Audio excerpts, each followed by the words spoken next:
तीन लोक नौ खंड में गुरु से बड़ा न कोई, करता करे न कर सके,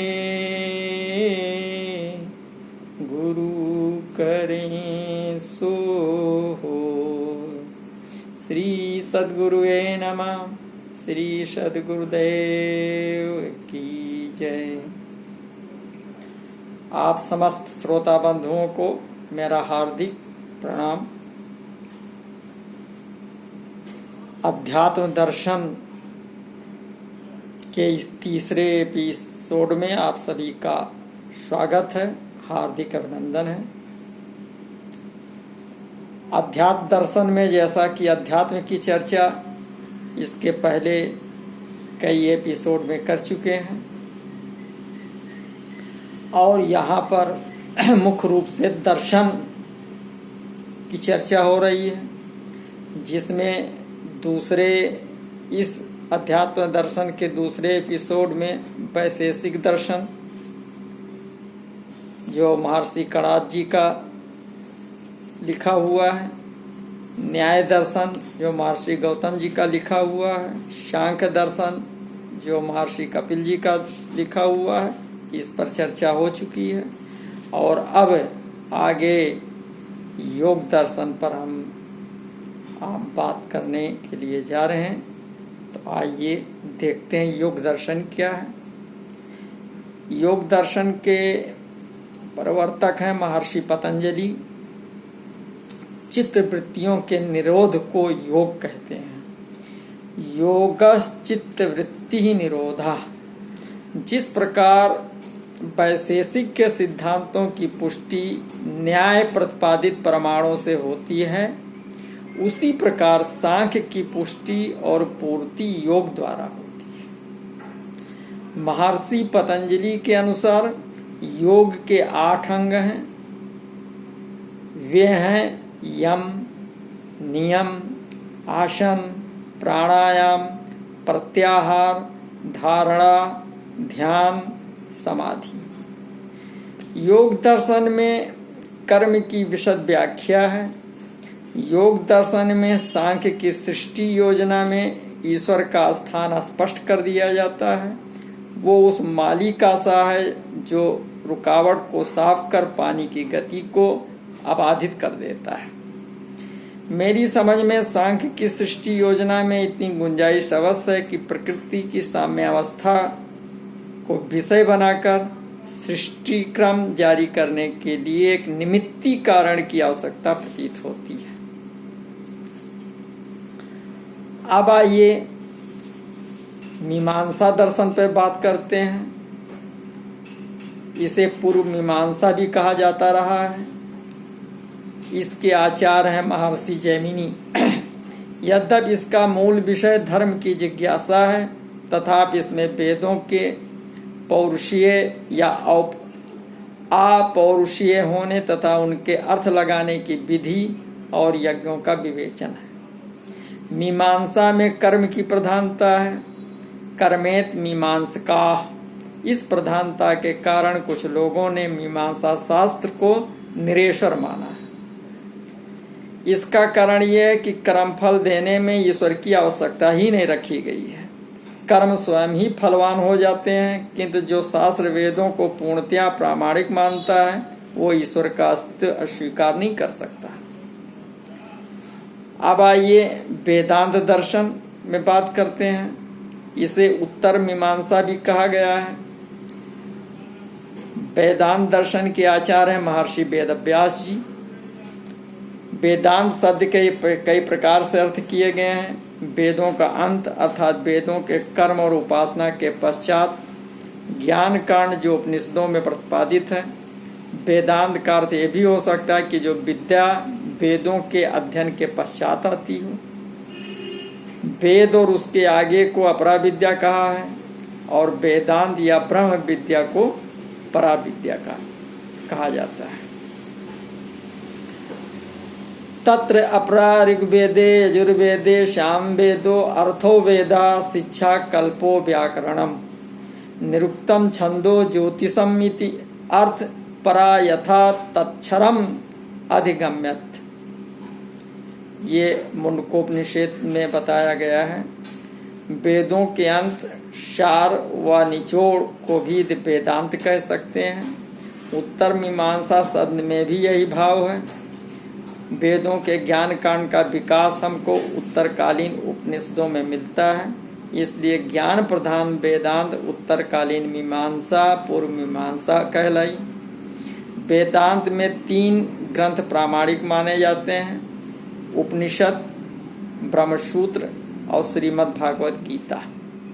इनको प्रस्थान त्रयी भी कहते हैं। ब्रह्मसूत्र के कर्ता वादरायण या वेदव्यास जी हैं। ब्रह्मसूत्र में 4 पाद हैं, जिनमें 4-4 अध्याय के हिसाब से 16 अध्याय हैं, और ये 4 पाद स्वयं ब्रह्म के ही द्योतक हैं।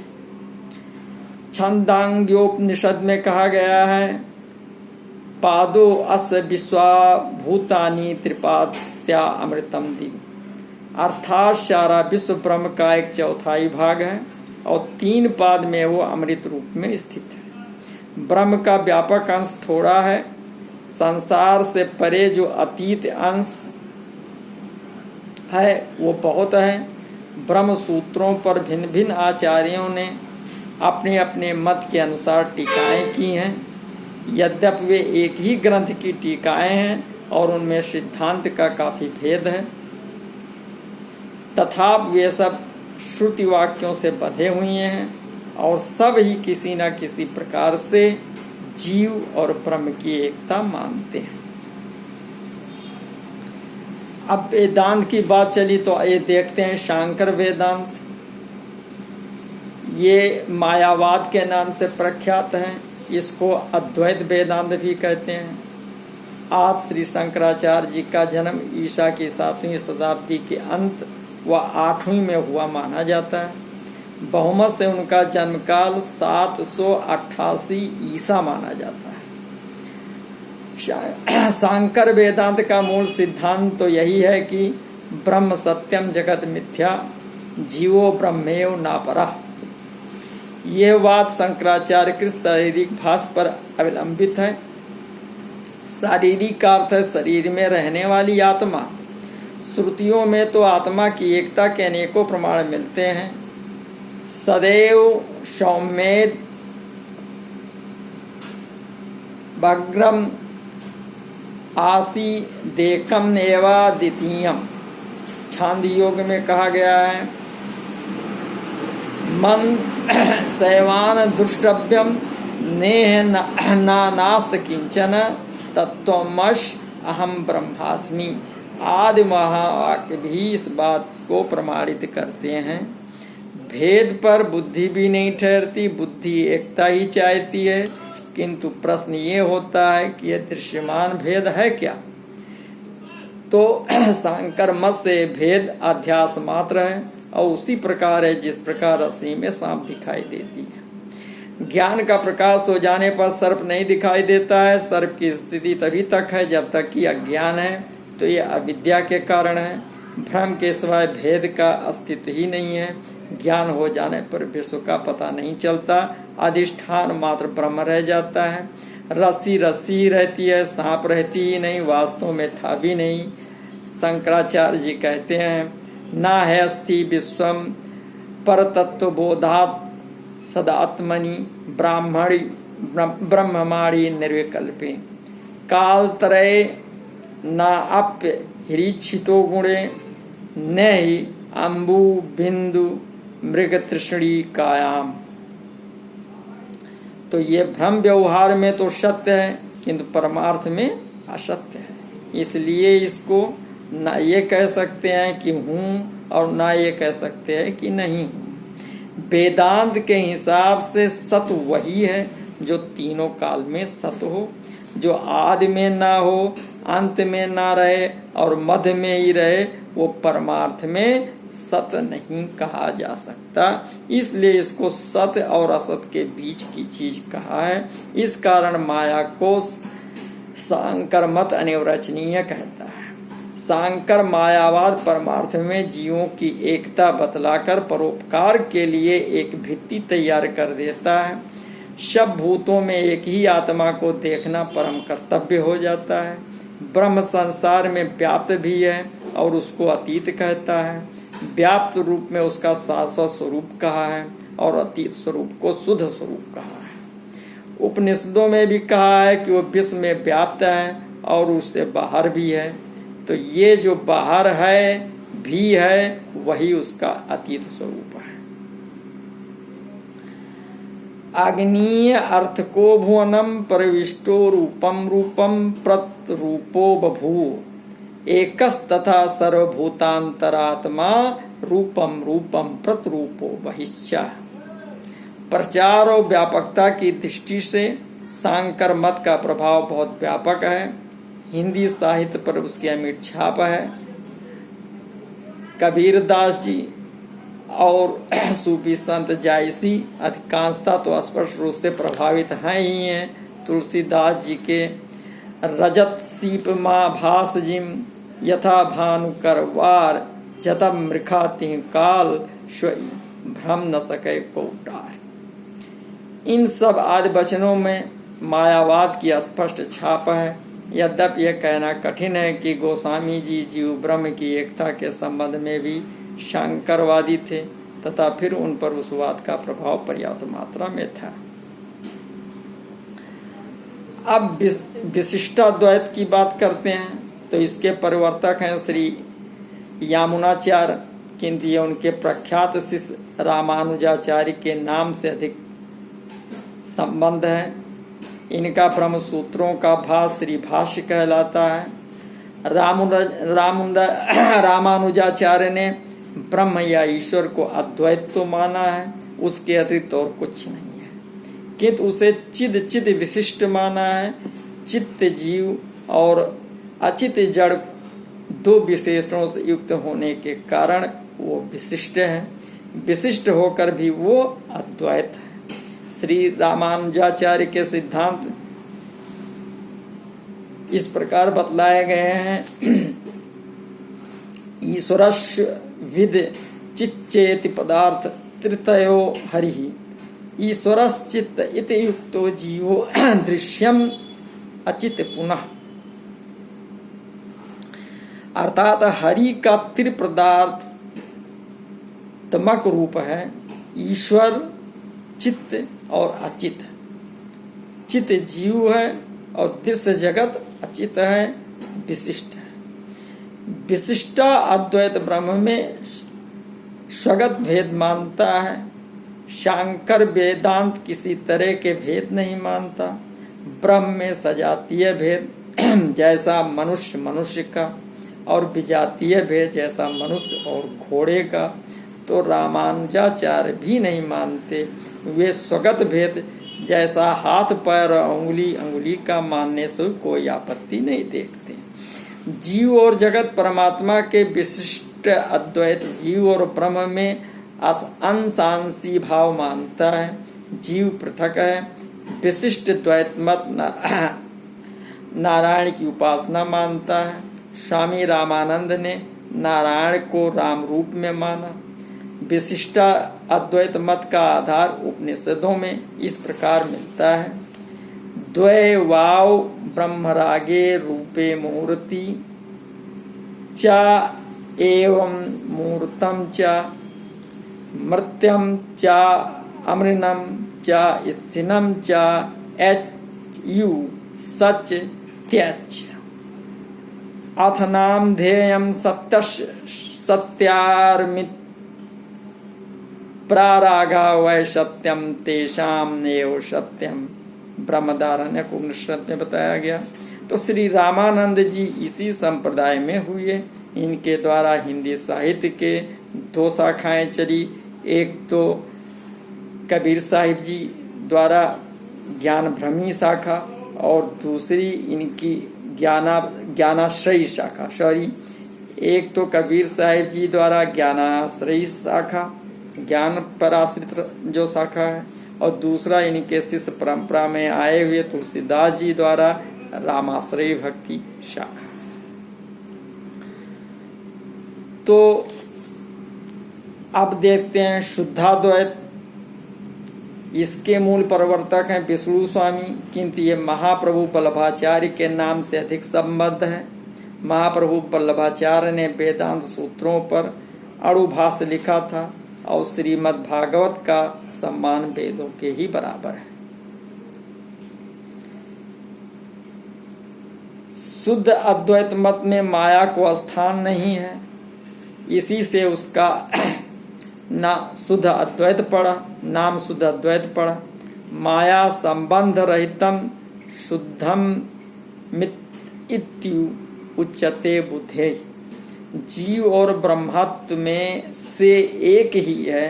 ब्रह्म में सत, चित और आनंद तीनों गुण हैं। जीव में आनंद का तिरोभाव हो जाता है। तो इस प्रकार ब्रह्म, जीव और जड़ जगत में गुणों की कमी बेशी का प्रश्न रह जाता है। तो इस संप्रदाय में श्री कृष्ण को ही परम ब्रह्म माना है, उनकी शरणागति को परम कर्तव्य माना है। सर्वधर्मान परित्यज्य माम नेकम शरणम ब्रज। भगवत अनुग्रह पर ही पूरा भरोसा करने के कारण यह मत पुष्टि मार्ग कहलाता है। इसका अर्थ अच्छे भोजनों से पुष्टि करना नहीं है। पोषणम तदद अनुग्रह। भगवान का अनुग्रह ही पोषण है। जिस पर भगवान की कृपा होती है उसी को ज्ञान की प्राप्ति होती है। उपनिषदों में भी कहा है यम एवैस वृणुते तेन लभ्यस्तस्मयैष आत्मा विवृणुते तनुम स्वाम। गोस्वामी तुलसीदास जी भी ऐसा ही कहते हैं कि सो जाने जहि देह जनाई और जानत तुम्हें होई जाई। तो हिंदी कवियों में अष्टछाप के कवि इसी संप्रदाय के हुए हैं। सूरदास जी इनमें प्रमुख थे। रसखान भी इसी संप्रदाय के कवि हुए हैं। इस संप्रदाय में बालकृष्ण की उपासना की गई है। अब द्वैताद्वैत, इसके परिवर्तक श्री निम्बिकाचार्य थे। ये सूर्य के अवतार माने जाते हैं। कहा जाता है कि उन्होंने एक जैन साधु की खातिर, जिनका वे दिन छिपने के पहले ही आतिथ्य सत्कार करना चाहते थे, सूर्य की गति को रोक एक नीम के पेड़ पर स्थित कर दिया था। इनके भाष्य का नाम है वेदांत सौरभ। श्रुतियां द्वैत और अद्वैत दोनों का प्रतिपादन करती हैं। द्वैत में ब्रह्म और जीव का संबंध अंशांशी भाव से द्वैत और अद्वैत माना है। ये भी संसार को सत्य मानते हैं। सर्वहि विज्ञानम तो यथार्थकम। ब्रह्म जगत में परिणत होने पर भी निर्विकार रहता है। वो अतीत रूप में निर्गुण है। इस मत में भी भक्ति ही परम साधन है। ब्रह्म सार्वभौम होने के कारण सुखी है। जीव सीमित होने के कारण दुखी है। निम्बिकाचार्य ने तीन तत्वों को इस प्रकार माना है। जीव भोक्ता, प्रकृति भोग्य और ईश्वर यानी नियंता। अब द्वैतवाद को देखते हैं। इस संप्रदाय के प्रवर्तक हैं श्री मध्वाचार्य। इनके सिद्धांत हैं कि श्रीमन मध्वते हरि परतरः सत्यम जगत तत्वतो भेदो जीवगण हरेर अनुचरा नीचोच्च भावं गता। मुक्ति नैज सुखानुभूति मला भक्तिश्च तत्साधनम हेच्छादि त्रितय प्रमाणम शिलामना यैक वेद्यो हरि। अर्थात श्री माधवाचार्य के मत से श्री हरि से बढ़कर कोई नहीं है। जगत तत्व से सत्य है। जीवों में सत्य व्यवहार से सत्य तो शंकराचार्य जी ने भी माना है। जीवों में भेद है, अर्थात उनमें परस्पर भेद है। जीव ईश्वर का भेद है, जीव जड़ का भेद है, और जड़ों में भी परस्पर भेद है। तो वे सब हरि के अनुचर हैं। भक्ति का अर्थ भगवान से हमारा निजी संबंध है, इस सुख की अनुभूति है। उसका साधन अमला भक्ति है। प्रत्यक्ष अनुमान और शब्द प्रमाण है। सब शास्त्रों में जिनमें योग पदार्थ श्री हरि ही है, इस मत की विशेषता है कि इसने भेदों को हटाया नहीं है, उनको सत्य माना है। सत्यता चा भेदस्य, भगवान पूर्ण रूप से स्वतंत्र हैं और जीव परतंत्र है। अब इन सब पे अगर समन्वय किया जाए तो हम देखते हैं कि यद्यपि भारतीय दर्शनों की संख्या 6 है और उनमें परस्पर भेद भी है, तथापि वो भेद दृष्टिकोणों का है। वे एक दूसरे के विरोधी नहीं कहे जा सकते, वे एक दूसरे के पूरक हैं। इनका दृष्टिकोण भेद समझ लेना चाहिए। 6 दर्शनों में वास्तव में 3 प्रकार की विचारधाराएं हैं। ये 6 दर्शन 3 वर्गों में बांटे जा सकते हैं। एक है न्याय वैशेषिक, दूसरा है सांख्य योग, तीसरा है मीमांसा वेदांत। तो इन युगमों में एक अनुष्ठापक और दूसरा ज्ञापक कहा जा सकता है, अर्थात एक का संबंध साधनों और क्रियाओं से है तो दूसरा का संबंध ज्ञान से है। न्याय वैशेषिक में न्याय ज्ञापक और वैशेषिक अनुष्ठापक। वैशेषिक धर्म की व्याख्या के लिए आया, अथातो धर्म व्याख्यास्याम। सांख्य योग में सांख्य ज्ञापक है और योग अनुष्ठापक है। तो योग में चित्तवृत्ति के निरोध को साधन बतलाया है। मीमांसा वेदांत में मीमांसा यानी उत्तर मीमांसा ज्ञापक है और वेदांत यानी पूर्व मीमांसा अनुष्ठापक है। तो उसका भी उदय धर्म की व्याख्या और जिज्ञासा के लिए हुआ है।